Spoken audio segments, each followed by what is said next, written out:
Alright, so I'm going to build one of my standard end tables. I don't have my laptop right here, so I don't have SketchUp. Here's some of the measurements. The legs are 21 inches long or high, quantity 4. Stretchers and apron are about 19 inches wide, quantity of 8. And side upside down V pieces, which would be something like that, are about 16 inches, and they're cut at 30-degree angles. Top shelf is about 23 to 24 inches wide, and they're 1x8s, and the bottom shelf is 19 inches wide, and they're also 1x8s, and I cut them down and space them with some brackets. And what I'll do, I'll cut most of this with 2x4s, and I'll slice them in 1.75 inch rip pieces, and then I'll cut them the size. I'll cut them the size first, and then I'll rip them on the table saw. And there's some of the lumber up there, and I'm running low on lumber. This is my last order. Probably 6 or 7 orders this week already. And this is also my fishing shop, so it's a mess right now. I spilled paint everywhere, walnut stain everywhere. So I'll rip everything on the table saw after I cut everything on the little miter saw here to length, and we'll go from there.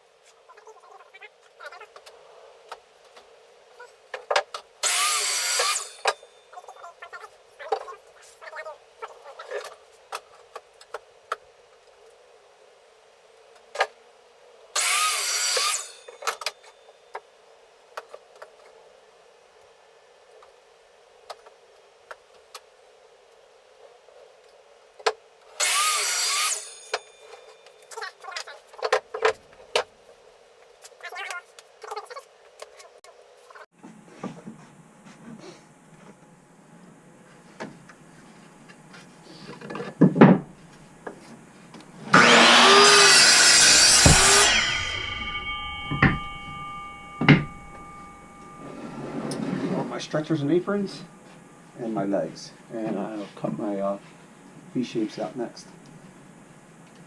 Now it's time to rip them all. I will rip them on the table saw over there.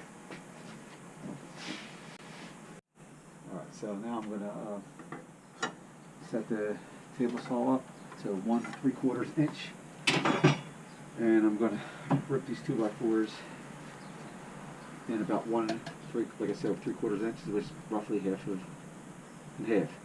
so I can get the most use out of it. Is also the desired width I want on these for the legs. So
Okay, now all the wood is sanded for the most part. Most of the imperfections are gone. I'm going to take all the aprons and stretchers inside and top, bottom stretchers and aprons, and I'm going to pocket screw them with the Craig pocket hole kit. I just have this little $40 kit. It just has the 2 holes, but I'll put 2 holes in each side of the stretcher that won't be exposed. That will be hidden from, you know, plain sight from the customer. So I used to put one in the bottom too, but it just became a little overbearing. Sometimes they'd bite into each other, especially against the thread and the grain of the wood. So you want to kind of follow the grain, and I'll use the clamp.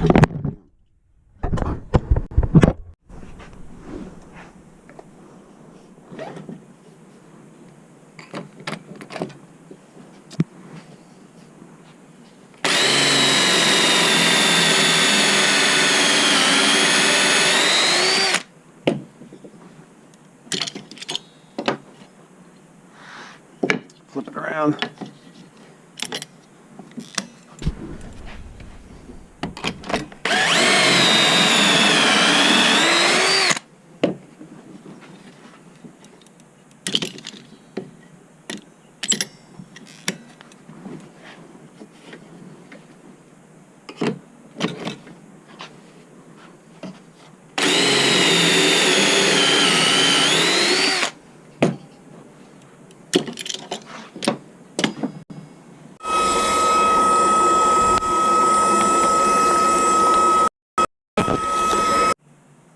Alright, now I have all my pocket screws in, all these, and legs are here, so now I'm going to get ready to assemble everything.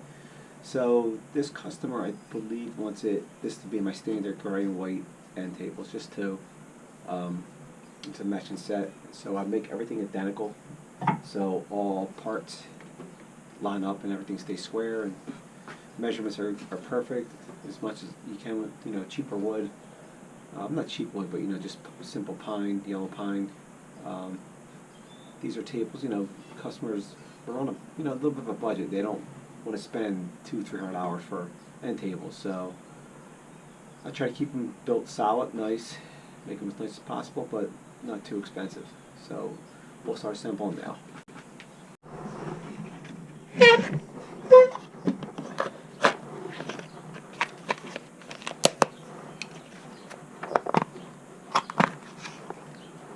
Pocket screws.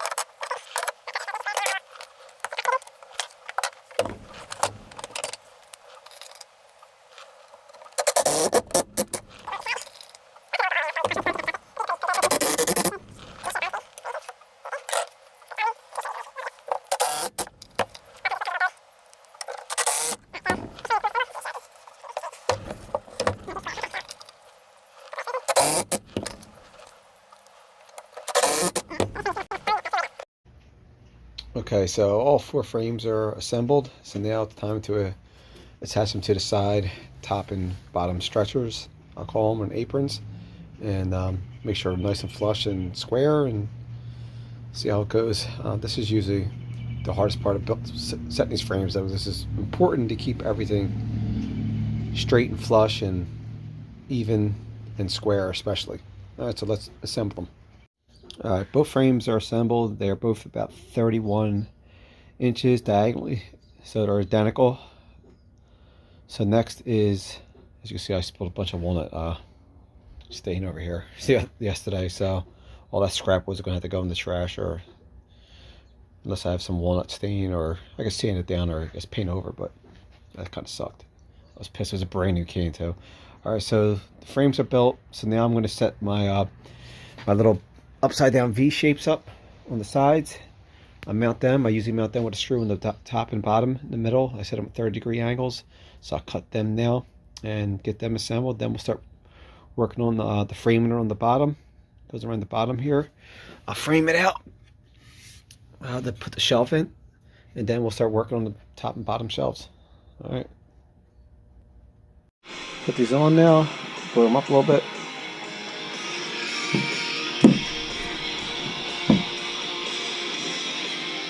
Let's get it as flush as possible. Drill a little pilot hole up here.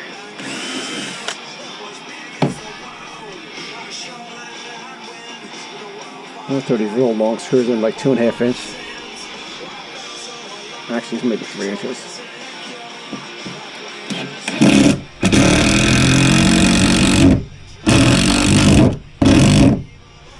I should hold it.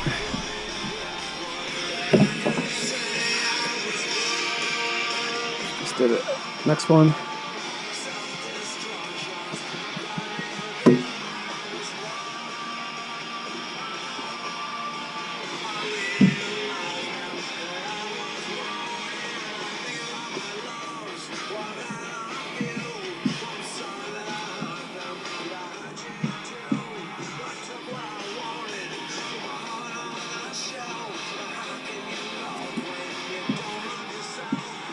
Let's get that as flush as possible.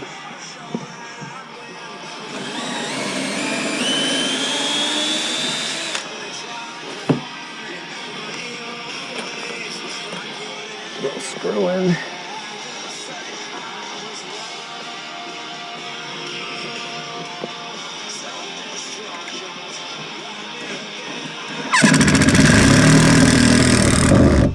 Whoop.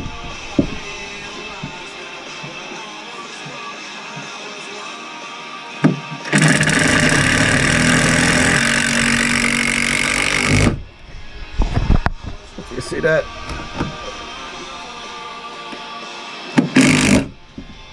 Alright, so now we'll do the bottom.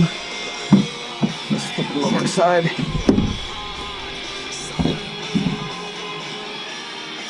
Just drill a pilot hole. Okay.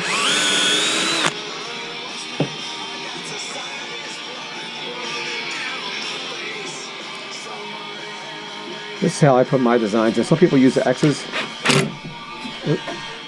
I use these diamond or triangle shape.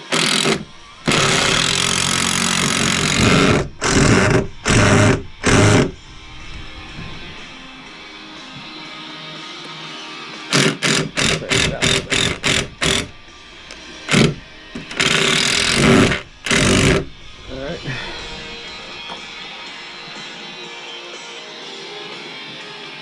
Make sure it's not. And this side, I'm going to block in the bottom shelf. That'll frame out later. Oops.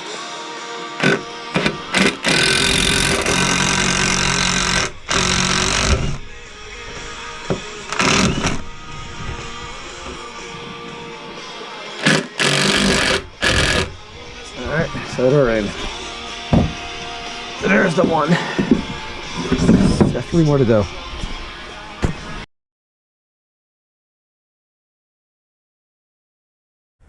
Okay, so now both bottom shelves are done. I'll screw them in the bottom here with the cut, the width and length, and they're pretty snug in there. And once I screw them in, I'll space them out with my have little spacers, built-in spacers that I'll use. So, so that's about it. So once I glue this last tabletop up, it's really just time to stain, paint, and clean up a little bit, ship out to the customer hopefully by tomorrow, maybe later tonight. But I'll probably wait till tomorrow, let the paint stain dry, because I'll do a couple coats. But otherwise, this is pretty much a done project. It probably takes about 6-7 hours, maybe a little longer because the paint and glue, and you gotta wait, unfortunately. And due to this coronavirus, it's been kind of tough getting materials and getting out to clients who want stuff. Right now, you know, I wear an N95 mask and whatever. But yeah, these will be done hopefully the next hour. But I'm going to take a little break right now, go grab something to eat, maybe grab a Red Bull or something, and finish up. Painting's the worst part for me. So now for the top filling pieces, to fill the spaces, I'm going to cut out 4 1 1/4 inch rips here. Get my goggles.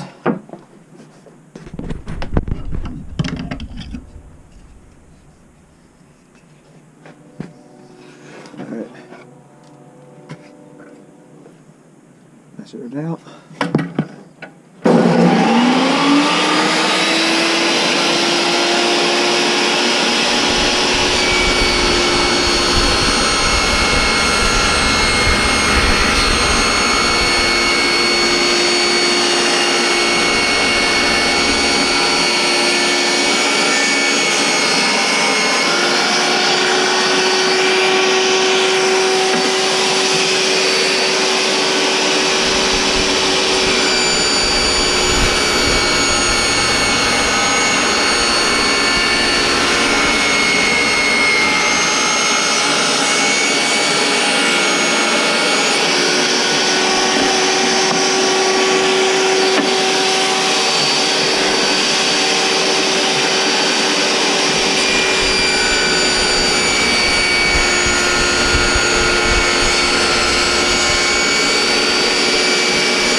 And that's how it will look roughly here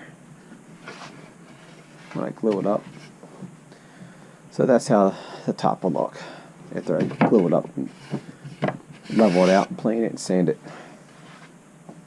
So essentially that's what the tabletop will look like, and then I'll put the bottom pieces in down here, which would be 2 1/2.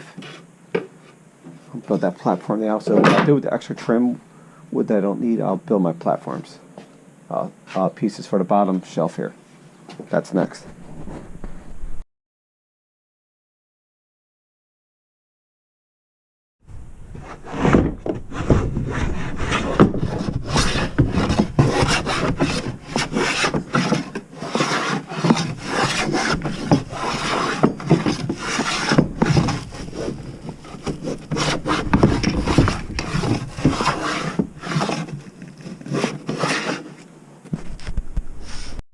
Alright, so I'm going to put a little round over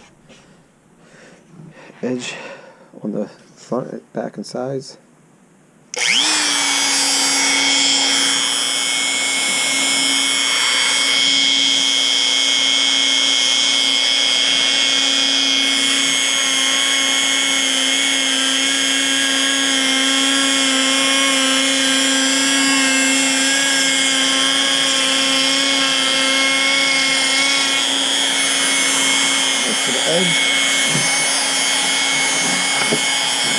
This is the bottom of the board, the tabletop.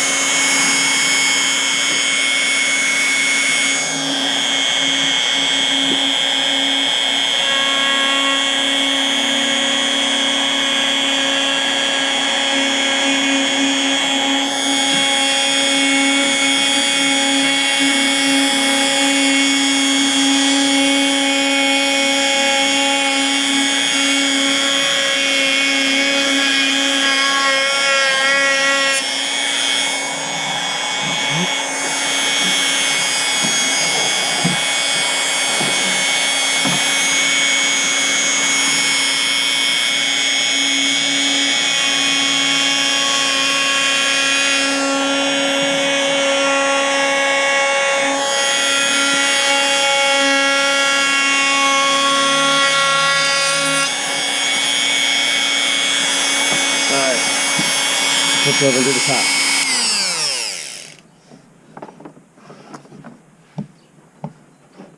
Alright, and sand it. And we'll take the other one apart and do that next.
So before I put these tops on, I'm going to go into paint. I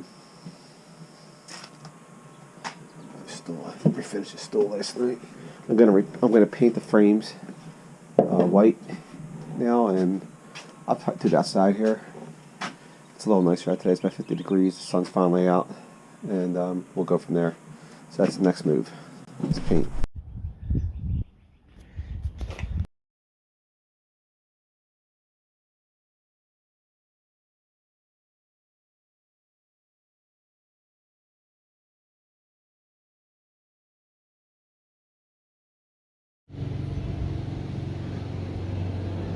Alright, now I'm going to put some polyurethane on the tops, sand, and put another coat on, and they should be done. Alright, so these are pretty much done.